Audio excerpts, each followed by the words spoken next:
اللہ پاک فرماتا ہے، میری رضا پر چلو، میں تمہیں وہ بھی دوں گا جو تیرا نہیں ہے۔ یاد رکھیے، جس کا توکل اللہ پر مکمل ہے اس کے مسئلے چھوٹے ہو جاتے ہیں۔ اپنے تمام مسائل کو اللہ کے حوالے کر کے آرام سے سو جایا کریں۔ آپ کے ہر مسئلے کو اللہ نے حل کرنا ہوتا ہے۔ اکثر ایسا ہوتا ہے کہ ہم اپنی سوچوں میں گم ہمت ہارنے کے قریب ہوتے ہیں کہ اچانک کچھ ایسے الفاظ پڑھنے کو ملتے ہیں جن سے حوصلہ بحال ہو جاتا ہے۔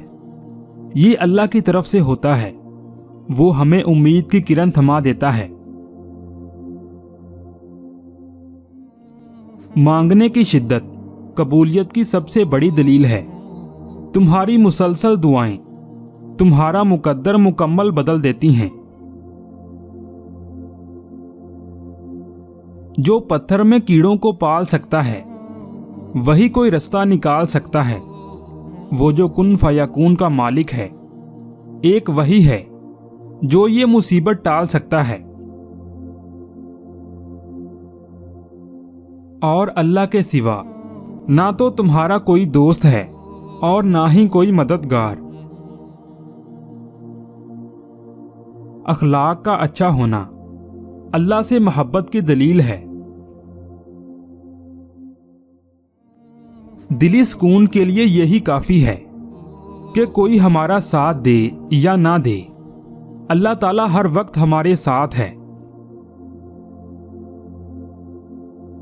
کسی سے نیکی کرتے وقت بدلے کی امید صرف اللہ سے رکھو، لوگوں سے نہیں۔ دل بڑا ہونا چاہیے، دینے والی ذات تو اللہ کی ہے۔ لوگوں کے رویوں پر رونا چھوڑ دیں، بس ایک بات سیکھ لیں، اپنے معاملات اللہ پر چھوڑنا سیکھ لیں۔ ہو سکتا ہے تمہارے انتظار کا اجر تمہیں ملنے والا ہی ہو۔ وہ ہر ناممکن کو ممکن کرنے پر قادر ہے، تم نیک نیت سے مانگ کر تو دیکھو۔ اللہ اپنے بندے کو آزمائش میں ڈالنے سے پہلے آزمائش میں سے نکلنے کا وسیلہ بناتا ہے۔ اے اللہ، ہمیں ایسی خوشیوں سے بچانا جو تیری یاد سے غافل کر دیں۔ صبر کا اجر دیر سے ہی صحیح مگر اللہ کی طرف سے بہترین ملتا ہے۔